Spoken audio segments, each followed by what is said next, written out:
The following information was retrieved from published books by Michael Ford, Stuart Ross, Jackie Gaff, and Richard Wolff, and will be presented by Lehi Rodriguez. The pentathlon consists of 5 different events: discus, javelin, jumping, running, and wrestling. The pentathlon was on day 2 of the Olympics in the afternoon. Those that participated in the pentathlon were called pentathletes. Because there is no point system during the pentathlon, we are not quite sure how a pentathlete won. Each of the events represented actual events at war. For example, javelins or spears were used as close and long-range weapons during battle.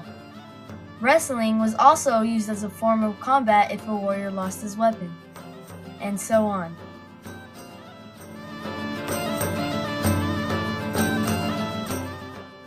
The discus was believed to be in the Olympic Games because there was a king who died when his son accidentally hit him in the head with a discus. There isn't really that much of a difference between the modern version and the old, just the size and weight.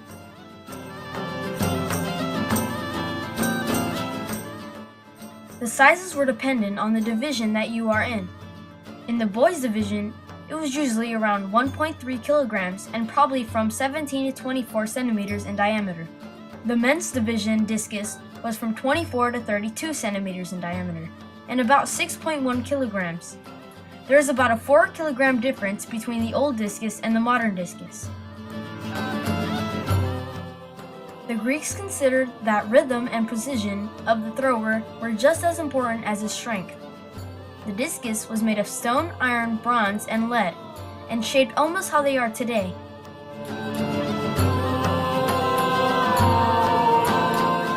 The javelin is also like the modern javelin, except that back then, the javelin had an attached loop in the middle so that the javelin could go farther. This loop was made from leather.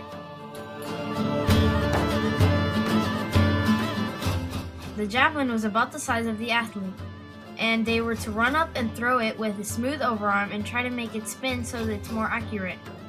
Back then, they did not record the records, but we know that they threw easily over 100 meters. Our record today is 98.66 meters. In running, they would start with their feet on concrete slabs to help them push off and run faster. If there is a false start, then they would be disqualified and whipped. The pentathletes ran about 219 yards long, and they would run barefoot across the sand.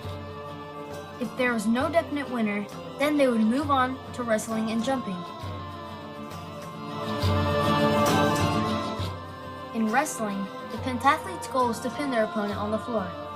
There were no weight classes, so they had the possibility of fighting someone twice as big as themselves.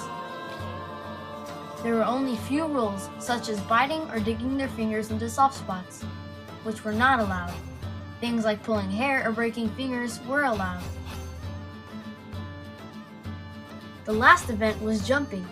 The pentathletes swung jumping weights made of lead called haltares to make them jump further.